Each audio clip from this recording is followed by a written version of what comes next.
नहमदुहु व नुसल्ली व नुसल्लिमु अला रसूलिहिल करीम अम्मा बाद फ़अऊज़ु बिल्लाहि मिनश शैतानिर रजीम बिस्मिल्लाहिर रहमानिर रहीम।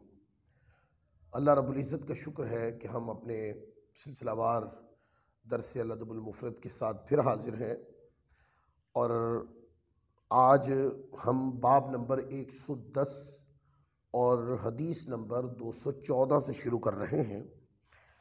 और इसके ऊपर इमाम बुखारी रहमतुल्लाह अलैह ने जो तर्जुमतुल बाब लगाया है वो ये है, बाबुल मरअतु राइयतुन, कि औरत के निगरान होने का बयान। और हदीस लाए हैं कि हज़रत अब्दुल्ला बिन उमर रदियल्लाहु ताला अन्हुमा से रिवायत है कि उन्होंने रसूल पाक सल्लल्लाहु अलैहि वालिहि वसल्लम को फरमाते सुना कि तुम में से हर एक निगरान है और तुम में से हर एक से उसकी रियाया के मुतालिक सवाल होगा। और फिर आगे फरमाया, इमाम निगरान है, इससे इसकी रियाया के मुतालिक सवाल होगा। और आदमी अपने घर वालों पर निगरान है, औरत अपने खाविंद पर खाविंद के घर पर निगरान है, और ग़ुलाम अपने मालिक के माल पर। वो फिर कहते हैं कि मैंने ये सब हुज़ूर नबी करीम सल्लल्लाहु अलैहि वसल्लम से सुना और मेरा गुमान ये है कि आका अलैहिस्सलाम ने इरशाद फरमाया, और आदमी अपने वालिद के माल पर निगरान है। तो अब देखें, ये रिवायत हदीस नंबर 206-212 पर पहले गुजर चुकी है। वहाँ हज़रत अबू हुरैरा रज़ियल्लाहु ताला अन्हु से और 212 के ऊपर हज़रत अब्दुल्ला बिन उमर से, और यहाँ 214 पर भी ये हज़रत अब्दुल्ला बिन उमर रज़ियल्लाहु ताला अन्हु से आगे। और पैगाम क्या है? फरमाया कि हर कोई माँ तहत पर निगरान है। जो काम जिसके तहत है वो बंदा उस काम पर निगरान है। अब उस काम में जो खोट आई है या जो दो नंबरी हुई है, इसके बारे में क़यामत वाले दिन उससे सवाल होगा जो जिस चीज़ का निगरान है। फरमाया इमाम यानी बादशाह जो होता है वो रियाया पर इमाम है। उसने रियाया की निगहदाश्त का बंदोबस्त भी करना है, उनमें अदल कायम करना है, उनकी परेशानियों में यानी उनको ऐसा निज़ाम फराम करना है कि जिसके अंदर वो इज़्ज़त और सुकून की ज़िंदगी बसर करें। और फिर अगर उनमें कोई झगड़ा हो जाए तो अदल से काम लेना, अपनी ताल्लुक़दारी से किसी ख़ास जगह पे साइड मारना नहीं, ये काम नहीं है। फिर इसी तरीके से जो मर्द है वो अपने घर पर निगरान है, जो औरत है वो मर्द के घर जहाँ बीवी है उस घर के माल पर निगरान है। फिर इसी तरह फरमाया कि ग़ुलाम भी अपने मालिक के माल पर निगरान है। अगर वो मालिक के माल में से कोई नुकसान करेगा, उसके अंदर से कुछ खा लेगा, कुछ ज़ाया कर देगा या कुछ चोरी कर लेगा, तो ये सब कुछ क़यामत वाले दिन उससे अल्लाह की बारगाह में ये सवाल होगा। लिहाजा हमें चाहिए कि हम अपने मातहत और अपने मातहत जो उमूर है उनके अंदर खालिसपन का मुजाहरा करें, फरमा बरदारी में भी खालिस हो जाए, और जिस काम पर निगरान है उस काम की निगरानी करने में भी हम खालिस हो जाए, ताकि जो कमज़ोरियाँ कोताही हैं वो ना हो, और जब अल्लाह की बारगाह के अंदर सवाल हो तो हम अल्लाह की बारगाह में उसका कामिल और सही जवाब पेश करके सुरखरू हो सके। आगे फिर बाब नंबर 111 है और हदीस नंबर 215 आ गई है। और इस बाब का उन्वान है कि जिस आदमी से नेकी की जाए उसे उसका बदला देना चाहिए, यानी नेकी का बदला नेकी से देना चाहिए, नेकी का बदला बुराई से नहीं देना चाहिए। और हज़रत जाबिर बिन अब्दुल्ला अंसारी रदियल्लाहु ताला अन्हु की हदीस है, वो रिवायत फरमाते हैं कि आका अलैहिस्सलाम ने इरशाद फरमाया कि जिस शख्स के लिए नेकी की जाए उसे चाहिए कि वो इसका बदला दे। अगर वो बदला देने के लिए कुछ ना पाए तो उस नेकी करने वाले की तारीफ़ करे। बस जब उसने इसकी तारीफ़ कर दी तो बेशक उसने इस नेकी करने वाले का शुक्रिया अदा कर दिया, और अगर उसने उस नेकी करने वाले को छुपाया तो बेशक उसने उसकी नाशुक्री की। और जो आदमी अपने आप को ऐसी चीज़ के साथ मुज़य्यन करे जो उसे नहीं दी गई तो गोया उसने उस झूठ बोलने वाले पर झूठ के 2 कपड़े पहन लिए। अब 2 बातें।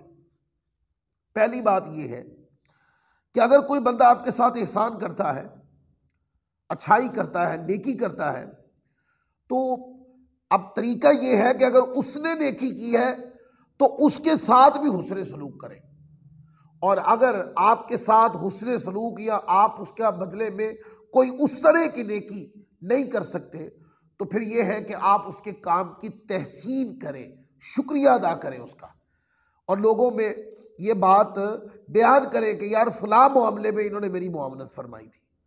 अच्छा, यहाँ पर एक बात और समझ लें, जो शख्स है यानी कि जिस शख्स ने नेकी की है उसके मन में ये बात नहीं होनी चाहिए कि मैंने इनके साथ नेकी की, अब ये लोगों को जाके बताता फिरे और मेरी तारीफ हो लोगों में। यानी कि नेकी इस नीयत से नहीं करनी चाहिए कि सामने वाला लोगों में मेरी तारीफ करेगा तो मेरी इज्जत अफजाई होगी, पजराई होगी, लोग मुझे नेक कहेंगे। ये तो रियाकारी है। नेकी करने वाला हुस्न सलूक करते हुए रज़ाए रब्बी के लिए नेकी करके चला जाए। अब जिसने नेकी की है, जिसके साथ की है उसको चाहिए कि अब वो भी नेकी का बदला नेकी के साथ दे, और अगर वो नेकी का बदला नेकी के साथ नहीं दे सकता, उसके पास ये ताकत नहीं है, इस तरह का कोई सहूलत मौजूद नहीं, तो फिर उसको चाहिए कि वो नेकी करने वाले के काम की और नेकी की तहसीन करें। किस नीयत के साथ? ताकि लोग उससे प्यार करें, लोग उसके लिए दुआ करें और ये नेक काम की तरवीज हो, और लोग इस तरह की नेकी मुआशरे के अंदर इस तरह फैलाने से आम हो जाए। ये नीयत करके आप नेकी की तारीफ कर सकते हैं। और जिसने तारीफ भी नहीं की, नेकी के बदले में नेकी भी नहीं की, ये है नाशुक्री। यानी ये भी नाशुक्री का एक पहलू है कि किसी के अंदर किसी की खूबी ने आपको नवाजा और आपने उसकी खूबी की तारीफ भी न की। ये नाशुक्री के पहलू में आ जाता है। एहसान किया किसी ने, अब मोमिन की शान ये है कि एहसान के बदले एहसान करे। और फिर आगे बात की, फरमाया कि जो आदमी अपने आप को ऐसी चीज के साथ मुज़य्यन करे जो उसे नहीं दी गई, तो गोया उसने झूठ के 2 कपड़े पहन लिए। कैसे? यानी कि कोई बंदा है, चोरी डाका मार कर उसने अपने ऊपर एक लिबास मुज़य्यन कर लिया, वो अमीर बन गया, सेठ हो गया, उसके पास पैसा, मालो दौलत, घर बार अच्छा बना लिया उसने, पर पैसा चोरी का है। तो ये जो लिबास पहना है ना, ये लिबास, ये झूठ का लिबास इसको जुल्म का लिबास कह लें। ये जो उसको दुनियावी स्टेटस मिल गया है कि वो मालदार लोगों में आ गया है, और चूंकि आजकल के दौर में जो मालदार होता है वही इज्जत वाला होता है। तकवा परहेजगारी की बुनियाद पर इज्जत अफजाई होती है। ये तो लोगों के अंदर कल्चर ही खत्म हो गया। कुरान पाक का यही सबक है। तो जिसने डाका मारा, चोरी किया, बगैर बताए माल उठा लिया, बाद में जिसका माल था वो बेचारा ढूंढता फिरता रहा, वो बेचारा सिसकियां लेता रहा, और इसने न सच बोला न माल वापिस किया और दुनियावी स्टेटस बना लिया। लोगों में पजराई हो गई। लोग कहने लगे कि भाई कितने अमीर है, घर देखो, कारोबार देखो, और ये वो। ये क्या है? लोगों ने ये जो तारीफ की है, ये वो सच्ची चीज की तारीफ नहीं कर रहे। और जो लिबास पहन रखा है, ये लिबास को सच्चा लिबास नहीं, ये झूठा लिबास है। और ये अल्लाह तबारक व तआला ने कुरान मजीद में फरमाया कि झूठ जो है, लानतुल्लाहि अलल काज़िबीन, झूठे पर अल्लाह ने लानत फरमाई। लानतुल्लाहि अलल ज़ालिमीन भी फरमाया, जालिमों पर अल्लाह की लानत है। तो जिसने किसी का माल खसब कर लिया, चोरी कर लिया, डाका मार लिया, बगैर बताए उठा लिया, वो माल उसका था ही नहीं, तो ये क्या किया? ये झूठ भी बोला, जुल्म भी किया उसने। इसलिए कहा कि उसने जो ओढ़ रखा है वो झूठ के 2 कपड़े हैं जो क़यामत वाले दिन अल्लाह की बारगाह में उतार दिए जाएंगे जब सवाल होगा और सच आश्कार होकर रहेगा। इसलिए अगर कोई चीज, कोई माल आपको मिल गया है और आप समझते कि वो आपका नहीं है, तो वो जो जिसका माल है उस तक पहुंचा दीजिए, पहुंचा कर दुआएं लीजिए, और किसी का माल खसब करने की जरूरत मत करें। किसी के यहाँ डाका मारने की जरूरत ना कोई करे, कोई किसी के यहाँ चोरी करने की जरूरत मत करे, कोई किसी का दुनियावी स्टेटस दे के उसको नुकसान पहुंचाकर उसका माल हसदन अपने कब्जे में लेने की कोशिश ना करे। ये सब नाफरमानी है।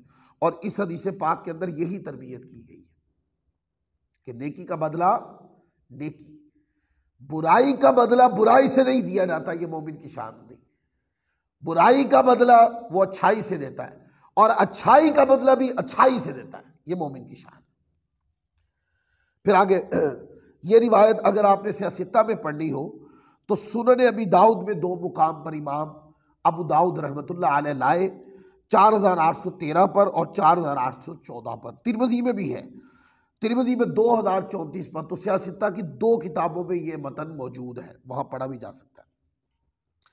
आगे फिर हदीस नंबर 216 है और इसको भी हज़रत इब्न उमर रज़ियल्लाहु ताला अन्हुमा ने रिवायत किया। इसका मजमून भी सारा इसी तरह है जैसा ये मैंने पढ़ के सुनाया, कुछ थोड़ा सा चेंज है। हज़रत इब्न उमर रज़ियल्लाहु ताला अन्हुमा रिवायत करते हैं, फरमाते कि रसूलुल्लाह सल्लल्लाहु अलैहि वसल्लम ने इरशाद फरमाया, जो अल्लाह ताला के नाम पर पनाह मांगे उसे पनाह दो, और जो अल्लाह के नाम पर सवाल करे उसे अता कर दो, और जो तुम्हारे साथ नेकी करे उसे उसका बदला दो। बस अगर तुम बदले देने के लिए कोई चीज़ ना पाओ तो उस नेकी करने वाले के लिए दुआ मांगो, हत्ता कि वो शख्स जान ले कि तुमने उसका बदला दे दिया है। कितनी प्यारी बात। फरमाया कि नेकी करने वाला उसके साथ नेकी कर दो ताकि तुम हुस्न अखलाक में बराबर हो जाए। उसने नेकी की, उस पर अल्लाह का करम बरसा, रज़ाए रब्बी के लिए तुम भी नेकी करो ताकि तुम पर भी अल्लाह का फजल बरसे। और अगर नेकी करने के लिए तुम्हारे पास कोई चीज़ नहीं है तो फिर क्या करो, नेकी करने वाले के लिए दुआ कर दो, ऐ मौला जिसने मेरे साथ ये नेकी की है, ऐ मालिक के करीम इसको और अता फरमा, अपना फजल अता फरमा, करम अता फरमा, ऐ मालिक के करीम इसको अपनी नेमतें अता फरमा। ये दुआ कर दे उसके लिए। और अगर कोई अल्लाह के नाम पर पनाह मांगे, गलती कर बैठा है और वो कहता मुझे अल्लाह के लिए माफ़ कर दे और सच्ची पक्की तौबा कर रहा है, तो अल्लाह के नाम पर जब कोई पनाह मांगे तो उसको अल्लाह के नाम की पनाह दे दो, अपना मुआविजा दरगुजर कर दो, माफ़ कर दो। और अगर वो मुआविजा देकर अपनी गलती की अल्लाह के नाम पर माफ़ी मांगे तो उसको माफ़ी दे दो।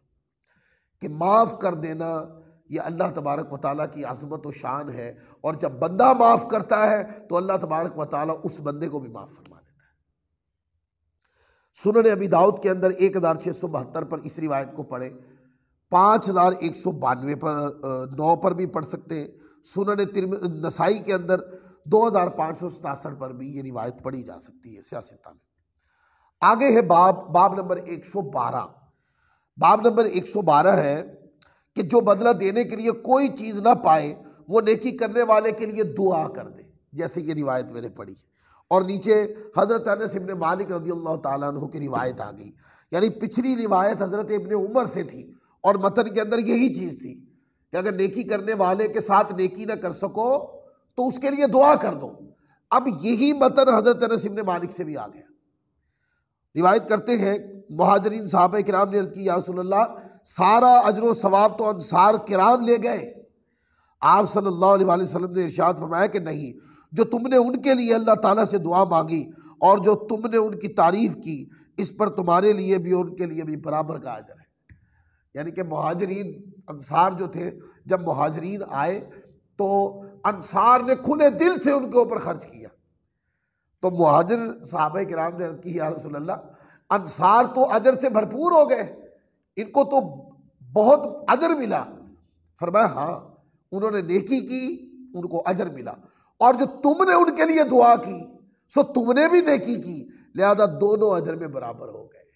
उन्होंने नेकी करके, एहसान करके अल्लाह को खुश किया और तुमने अल्लाह की बारगाह में उनके लिए दुआ मांग कर अल्लाह को खुश किया, दोनों ही माजूर किए गए हैं। ये रिवायत सुनन अबी दाऊद में है 4812 पर, सुनन तिरमिज़ी में 2487 के ऊपर ये रिवायत मौजूद। आगे फिर बाब नंबर 113 है और ये है बाब मल्लम यशकुरिन नास, कि जो शख्स लोगों का शुक्रिया अदा ना करे उसका बयान, यानी जिसको शुक्रिया की आदत ना हो। लोग एहसान करते हैं, लोग अच्छा काम करते हैं, लोग मुस्कुरा के मिलते हैं, लोग मुश्किल काम में आसानी कर देते हैं, लोग इज्जत करते हैं, आगे बढ़ के सलाम करते हैं, चाहत करते हैं, प्यार देते हैं, पर ये इतना सख्त दिल है कि किसी का शुक्रिया ही अदा नहीं करता, ना दुआ करता है, ना किसी की तारीफ करता है, ना किसके लिए तहसीनी कलिमात कहता है। तो इस मौजू पे तरबियत करने के लिए इमाम बुखारी ये बाब लाए, और रिवायत हज़रत अबू हुरैरा रज़ियल्लाहु ताला अन्हु की है। आका अलैहिस्सलाम से रिवायत करते हुज़ूर ने फरमाया, वो शख्स अल्लाह ताला का भी शुक्रिया अदा नहीं करता जो लोगों का शुक्रिया अदा नहीं करता। ठीक है ना, जिसने आपके साथ अच्छा काम किया, ये अल्लाह की तौफीक से किया, अल्लाह की रजा के लिए किया। अब हमारा हक क्या है? हमारा हक ये है हम भी उसका शुक्रिया अदा करें कि अल्लाह तबारक व तआला शुक्रिया अदा करें, उसके लिए दुआ करें, तहसीनी कलिमात करें, और उसके नेक काम को बतौर तरबियत लोगों के साथ शेयर करें, उसके मुंह पर नहीं, लोगों के अंदर, ताकि ये एहसान का जो सिलसिला है ये लोगों की तरबियत की जाए इस पर, और ये मुआशरे में अखलाक का ये हिस्सा जो है वो ये मारूफ हो जाए। सुनन अबी दाऊद में 4811 है, सुनन तिरमिज़ी के अंदर 1954 ये रिवायत मौजूद है। फिर आगे हदीस नंबर 219 है, और वो भी यही इसी मौजू के साथ मुताल्लक है। आका अलैहिस्सलाम ने इरशाद फरमाया, हज़रत अबू हुरैरा रिवायत करते हैं, अल्लाह ताला नफ्स यानी जान से फरमाता है, निकला, वो कहती है मैं नहीं निकलूंगी सिवाय नापसंदीदा कैफियत के। और यानी अल्लाह तबारक व तआला नफ्स को अपनी रजा की तरफ फरमाता है, बुलाता है, और दुनियावी कसावतों ने नफ्स को ऐसा जकड़ रखा है वो फर्मा बरदारी की तरफ नहीं निकलती, वो नाफरमानी के कामों में, नापसंदीदा कामों में निकलती है। और यहां पर आप देखें, आप एक मोबाइल ले लें दोस्तों, मोबाइल के अंदर बुराई देखने के लिए तबीयत घंटों के लिए बैठी हुई है, और अगर मोबाइल के ऊपर किसी आलिम का बयान लगा दिया जाए या कुरान पढ़ाने वाले किसी कारी साहब को लगा दिया जाए तो तबीयत में गुताहट आ जाती। इसकी वजह ये, जब नेकी की तरफ बुलाया जाता है, आओ आलिम की बात सुनो, आओ कुरान की बात सुनो, आओ कुरान की तिलावत सुनो, आओ जिक्र के हल्के में आओ, तो तबीयत मानती नहीं, उकताहट महसूस करती। और जब गुनाह की दावत दी जाती है तो ये नफ्स जान गुनाह की तरफ खिंचती चली जाती। तो इसमें एक दर्स और पैगाम है कि बंदे अपने नफ्स को इतना खालिस कर, अपने नफ्स को इतना साफ कर, इतना पाक और तैयब और ताहिर कर, नेक लोगों की सोहबत और संगत में बैठकर अल्लाह के जिक्र और इबादत के साथ, अच्छे अखलाक और किरदार के साथ अपने नफ्स को इतना पाक, इतना साफ कर कि जब तुझे नेकी की तरफ बुलाया जाए तो तेरा नफ्स उछल के नेकी की तरफ आए, और जब तुझे गुनाह की तरफ बुलाया जाए तो तेरा नफ्स बच जाए गुनाह से। ये सब कर्म नेक लोगों की संगत, सोबत, माहियत, उनकी तरबियत, उनके हल्का दर्स में बैठने से बंदे के अंदर ये खूबियां आती हैं। फिर आगे बाब नंबर 114 है, और इस बाब का बाबू माऊनत रजुली अखाहु, कि आदमी का अपने भाई की मदद करने का बयान। हदीस नंबर 220 है इसके नीचे। हज़रत अबू ज़र ग़िफ़ारी रज़ियल्लाहु ताला अन्हु रिवायत करते हैं, आका अलैहिस्सलाम से आपसे अर्ज़ की गई कौन से अमाल बेहतर है, हुजूर की बारगाह में ये अर्ज़ की। आप सल्लल्लाहु अलैहि वसल्लम ने इरशाद फरमाया, अल्लाह ताला पर ईमान लाना, उसकी राह में जिहाद करना, ये सबसे बड़े और बेहतरीन आमाल में से है। यहाँ पर एक बात अर्ज़ करूँ कि जब हुज़ूर अलैहिस्सलाम ने फरमाया कि अल्लाह पर काला ईमान बिल्लाही, के सबसे बेहतरीन आमाल में से है कि अल्लाह पर ईमान लाना, इसके अंदर हुक्मन ईमान बिर रसूल और ज़रूरियत दीन शामिल है। इसके अंदर जब ये कलिमा आए, जैसे जुज़ बोल के कुल मुराद लिया जाता है, तो यहाँ जुज़ बोल के कुल मुराद है। ईमान बिल्ला जो है ये उन्वान है कामिल ईमान का, यानी इस ईमान बिल्ला के अंदर ईमान बिर रसूल और बाकी ज़रूरियात दीन तमाम चीज़ें इसके अंदर शामिल हैं। अब देखें ना, अगर एक बंदा अल्लाह ताला पर ईमान तो लाता है पर रसूलुल्लाह पर नहीं लाता, वो मुसलमान तो नहीं हो सकता। अगर कोई अल्लाह और रसूल पर ईमान लाता है और फरिश्तों पर ईमान नहीं लाता, वो भी मुसलमान नहीं होगा, ज़रूरियत दीन का इनकार है। और कोई बंदा अल्लाह और रसूल पर और फरिश्तों पर ईमान लाता है, पर वो कहता है मैं गुजरे यानी जिनके अदवार पहले आए मैं उन अंबिया किराम को नहीं मानता, तो ये भी ईमान नहीं बनेगा। तो ईमान ज़रूरियात दीन में से किसी एक चीज़ का भी इनकार हो जाए तो बंदा ईमान से खारिज हो जाता है। इसलिए यहाँ जो लफ्ज़ कलाम किया गया काल ईमान बिल्लाही, कि अल्लाह पर ईमान लाना, यानी अल्लाह ताला पर ईमान लाना और जो कुछ अल्लाह ताला अज़्ज़ व जल ने उतारा है, भेजा है, जिन ज़वात को भेजा है, जो देकर भेजा है, जो दीन नाजिल फरमाए हैं और उसके अंदर जो जो कुछ इरशाद फरमाया है, जो इन पर ईमान लाते हैं, इससे मुराद ये। फिर कहा और वो जो अल्लाह की राह में जिहाद करते हैं, अल्लाह की राह में गर्दनें देते हैं, अल्लाह की राह में जिहाद करते हैं। अर्ज की गई कौन सी गर्दन आज़ाद करना ज़्यादा बाइस फजीलत है? अगला सवाल आपने फरमाया जिसकी कीमत ज़्यादा हो और अपने मालिकों के नज़दीक उम्दा हो, वो गर्दन देना ज़्यादा अहमियत बाइस फजीलत है।